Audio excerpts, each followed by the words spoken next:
Hello fellow Guardians, grab your mittens and scarves because it's about to get cold in here with this amazing Stasis Titan build. You will be freezing everything while having a constant overshield, and it causes your weapons to hit like an absolute truck. This video was supposed to be out last week, but like the final shape, it got delayed. Too soon? Too soon? Sorry. But first, while you're here, smash that sub button, click that thumbs up like, ring the notification bell to keep you notified of future builds, and leave a comment below. I do respond to all comments. I also do stream at least 3 days a week on all major platforms, whether it be Twitch, Kick, or right here on YouTube. Swing by platform of your choosing, hang out, and let's run some content together. I do play with viewers. Now let's get into it. Coming up in season 23, there's going to be a major buff and rework to Stasis. And in my opinion, this will be one of the most OP Stasis builds out there. This build takes advantage of the Titan Icefall Mantle gauntlets. The Icefall Mantle's exotic perk, Glacial Guard, states that Stasis final blows have a chance to grant an escalating bonus to stasis and weapon damage, replaces your barricade ability with a personal overshield. When you activate your barricade, you'll gain the highest tier stasis weapon damage bonus and create a burst around yourself that slows combatant. While you have this overshield, you are slowed and barricade does not recharge. Now with this, scoring 2 to 3 stasis kills within 10 seconds of each grants 1 stack of stasis weapon surge for 11 seconds. Further stasis kills while at the maximum of 4 stacks refresh the buff's duration. Casting Glacial Guard grants shielded buff for 20 seconds. It grants the maximum of 4 stacks of weapon surge, applies 40 slow stacks to PvE combatants within 7 meters, grants you 100 HP overshield that provides 62.5% damage resistance in PvE, prevents sprinting, double jumping, and sliding. You cannot regain your class ability energy while active, as stated in the description. Taking damage also refreshes the buff, as I stated before, and class ability reactivation removes the buff from being able to be used. Thus, you have to wait for your barricade to regen in order for you to use it again. In my opinion, this exotic's lots of fun because not only does it provide you with that overshield and the weapon buff that makes your stasis weapons melt, it also helps you control the field of battle with all of the freezing that goes on. This alone makes this build a Swiss Army knife of fun. I won't be going over the artifact for this build as there's nothing that pertains to stasis, but I may revisit this in season 23 when they promise us an artifact that will have stasis in it. Now, let's get into the abilities, aspects, and fragments for this build. Alright, so we'll be using the Behemoth Titan subclass, obviously the Stasis subclass, and the super ability is Glacial Quake. Summon a Stasis Gauntlet, slam your gauntlet down to create a shockwave that freezes targets and sends out Stasis crystals to freeze additional ones. You can also supercharge your Shiver Strike for bonus damage. Sprint through stasis crystals or frozen targets to shatter them instantly. So you'll just be freezing things and then running through them like a truck. All right, let's get into a few key terms you're going to see in this stasis build. First of all, we have Stasis Crystal.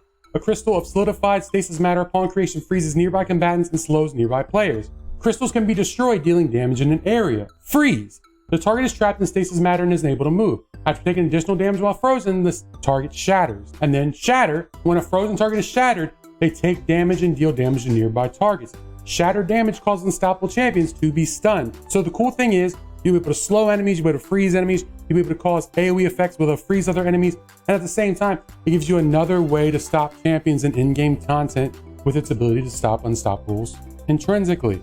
All right, up next for the barricades, doesn't matter what barricade you use because your barricades are going to default to the cooldown time of the towering barricade. Whatever jump you want to use that you find best for you, and we'll be using Shiver Strike. Holding input to leap through the air, releasing unleashes a powerful dash that knocks targets back and damages them.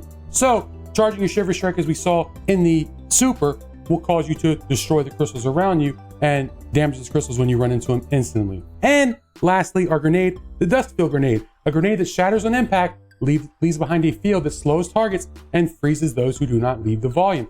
So what you do is you throw your grenade and it throws like a big dome out there. And anything that goes in that dome or is in that dome starts to slow down and it eventually gets frozen. So slowed is, which is not something that I went before, the target's slowed movement and ability regeneration. Their weapon performance is reduced, slow combatants have difficulty firing accurately, and overload champions are stunned. After accumulating enough slow stacks, the target is frozen. So this gives you another way to stop champions. Slowing them will stun overload champions. So in theory, you could throw your Dust Field Grenade at an overload champion and stun them right there. And then eventually it will freeze them. And we saw before, you can eventually do more damage to them and make them shatter. Dust Field Grenade is really, really good. I use it for my 𝕃𝕆𝕃𝕆𝕋𝔼 build for the Warlock. I just really like the grenade a lot. It doesn't seek like other grenades do, but I just love that dome you throw. You can just throw it in a pile of enemies and just freeze them all. All right, let's get into the aspects. First, we'll start out with Tectonic Harvest. Shattering a stasis crystal creates a stasis shard. This shard grants melee energy when picked up by you or your allies. This is a way to regenerate melee ability. Plus, as you know, Titans, they're heavily built into melee ability anyway, mostly, unless you're using like a Solar Titan. So since you're gonna be freezing all these things in stasis crystals, and you'll be running around with your super, punching those crystals or just destroying them completely with weapons or other things, you'll be able to get your melee back a lot. And your melee is a big part of the super in this build. Up next, we have Howl of the Storm. While sliding, activating your charge melee ability to launch a wave of stasis energy forward that freezes targets and creates stasis crystals. So again, we're gonna go slide in, we're gonna activate our charge melee, we're gonna shoot a wave of energy like a wave frame grenade launcher, and it'll freeze targets in its path. And then as we showed before, you shatter those frozen targets, then other targets ended up getting slowed and frozen as well. It's just really good and synergistic with this build overall. All right, on to the Fragments. Whisper of Fissures increases the damage and size of the burst of stasis when you destroy a stasis crystal or defeat a frozen target. We'll be freezing targets all over, we'll be destroying stasis crystals, so it makes that burst of AoE effect of getting other things frozen or damaging other enemies, it makes that size bigger, so it's just good. And the damage buff is good as too. Up next, Whisper of Refraction. Defeating slowed or frozen targets grant you class ability energy. And this is huge because you'll have to get that cooldown back to get your class ability back to get that overshield again. Up next, Whisper of Shards. Shattering a stasis crystal temporarily boosts your grenade recharge rate. Shattering additional stasis crystals increases the duration of this benefit. So since we'll be making so many crystals anyway and shattering them and whatnot, and we'll be just getting additional grenade recharge, and that's one of the things that keeps this whole cycle going, is those dust-filled grenades. And lastly, Whisper of Rending. Primary ammo weapons do increased damage to stasis crystals and frozen targets. So we'll be using a primary weapon with this that is stasis, and because your stasis weapons are in the primary slot or the heavy slot, it makes this work really well with it. And since we'll be having so many enemies, you know, that are frozen and slowed and stuff, we'll be doing a lot more damage to them, and we'll be able to also bust down those stasis crystals quicker to keep that AoE effect going. I just really like how all of these fragments and aspects intertwine with each other, and they work really well with the Icefall Mantle as well, and works really well with the gun that we're about to use. And speaking of exotic weapons, the weapon we'll be building around is the Cryosthesia 77K sidearm. The 77K intrinsic trait, LN2 Burst, is an ultimate weapon action, which allows you to swap firing mode after a final blow to enable a charged shot. Now, this charged shot is enhanced directly by the intrinsic trait Liquid Cooling, which direct hits by a charged shot instantly freeze the target, indirect hits freeze combatants and slow opposing guardians. So amazing, amazing, amazing thing here. You're gonna bust down enemies with your shot. Then once you kill them, you'll be able to shoot a powerful shot to freeze them, causing stasis crystals and everything else. And just like I said before, this amazing synergy with it. I really like this sidearm a lot. It does really well. Sidearms are in a really good place in Destiny, in my opinion, and it's just a really fun one to use. And the fact that it helps you create those crystals, it helps you slow those enemies, it helps you control the battlefield, just makes it even more powerful. And it'll be doing a lot of damage because of your Icefall Mantles with that 4x stasis weapon surge. Now, as for the catalyst, shattering a frozen target refills the weapon's magazine from reserves. So the entire point of this build overall is to freeze targets, shatter them, freeze targets, and shatter them. While we're doing that, shattering those frozen targets will cause us to get our weapon mag filled. And for this, you could use a few other weapons if you wanted to. You could use, you know, the Verglass Curve if you wanted to. You could use the Wicked Implement Scout Rifle if you wanted to. I just really like the synergy with Cryosthesia. I just really like it a lot. Like I said, I'm not a huge sidearm fan, but I really do love this sidearm. It's amazing. So that would be my choice. My second weapon I choose a shotgun in my secondary slot, just because special weapons are just really good to have. And because you'll be in a lot close proximity, especially when you're in your overshield and you have that pulse going away from your body, to me, having a shotgun is really good here. So it can help you burn down an enemy quickly if you need to. Now, as for the heavy weapon, I'm using Bump and Light Rocket Launcher with Choke Clip. I just recommend anything here that's stasis or has Choke Clip or anything that can provide some freezing or some extra stasis damage. Plus, because we'll be having that stasis surge, it's really good to make sure you have a stasis heavy weapon, because not only will we be chilling enemies here and freezing them, hopefully with Choke Clip, I believe it's 2 or 3 shots, we'll be doing a lot of extra damage with our rocket launcher. And we already know that rocket launchers are meta. All right, and as for stats in this build, what you're trying to gear for, you're gonna try to get 100 resilience as always. You wanna get 100 discipline so you can throw those dust field grenades as much as possible and cause those freezes as much as possible. And then you wanna try to build as much as you can into that strength. As high as you can get it would be better so you can get those punches back quicker. That will also help you shatter these crystals as well. Now you will be getting some melee regen back, just like you'll be getting some grenade regen back, plus, you know, mods and stuff too going on. It'll just make those grenades and those punches come back super quickly. All right, now let's get into the mods. And like I always try to tell you, whenever you do your mods, general armor mods, use whatever you need and see fit and able to get your stats to where you need them. And then you can adjust your other mods accordingly. These mods are just the mods I use. There might be a reason why you want to use a different mod or might need to use a different mod because you don't have enough energy or you have more energy than what I have. So there is room for improvement always, depending on how your armor is set up. All right, let's get into the helmet mods real quick. First, we'll be using Harmonic Siphon, Rapid Stasis, Weapon Final Blows, create an orb of power. Since we're using Stasis, this will make the Cryosthesia and the Bump in the Night, create an orb of power if there's rapid weapon kills. And up next, I use 2 stacks of Dynamo. Reduces super cooldown when you're using class ability near your targets.